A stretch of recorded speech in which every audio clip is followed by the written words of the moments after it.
ଆମେ ଗୋଟେ ଆଜି ଗପ କହିବା ନା? କୋଉ ଗପ କହିବା? ବଉଳା ଗାଈର ଗପ କହିବା। ତାହେଲେ ମୁଁ କହୁଛି ତମେ ଶୁଣ। ବଉଳା ବୋଲି ଗୋଟେ ଗାଈ ଥିଲା। ସେ କଣ କରେ ନା ସବୁଦିନେ ଜଙ୍ଗଲକୁ ଘାସ ଚରିବା ପାଇଁ ଯାଏ। ଜଙ୍ଗଲରେ ଗୋଟେ ମହାବଳ ବାଘଟେ ଥିଲା।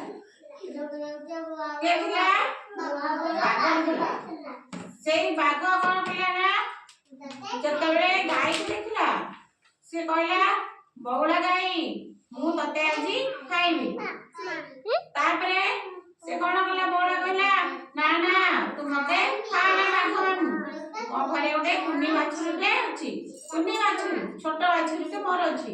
ମୁଁ ତାକୁ କ୍ଷୀର ପିଆଇକି ଆସିଲା ପରେ ମତେ ଖାଇବି। ତାପରେ ସେ କଣ କଲା ବାଘ କହିଲା ସତ କହୁଛୁ ବଉଳା? ସେ କହିଲା ହଁ ମୁଁ ସତ କହୁଛି। ତାପରେ ସେ କହିଲା ହଉ ଯା ତାହେଲେ ତୁ ଘରେ ତୋ ଛୁଆକୁ କ୍ଷୀର ପିଆଇକି ଆସିଲେ ମୁଁ ତତେ ଖାଇବି।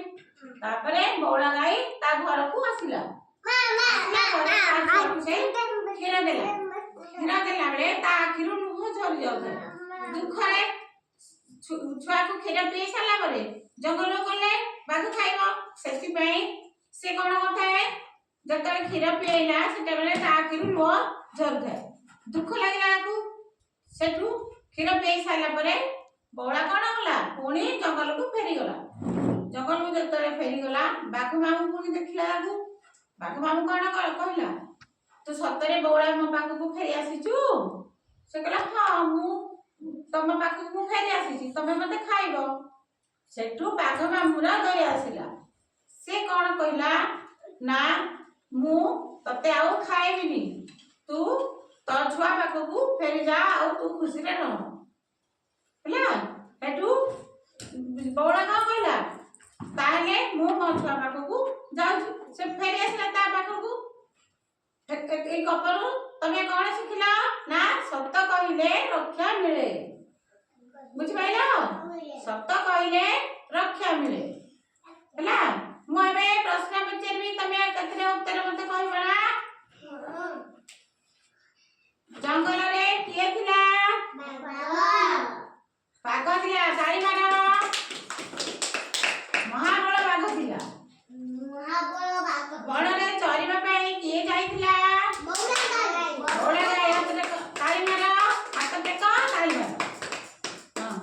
କିଏ କହିବ କିଏ ଯାଇଥିଲା? ବଉଳା ଗାଈ। ବାଘ ମାମୁଁ ପରେ କଣ କହିଲା? ବଉଳାକୁ କଣ କହିଲା?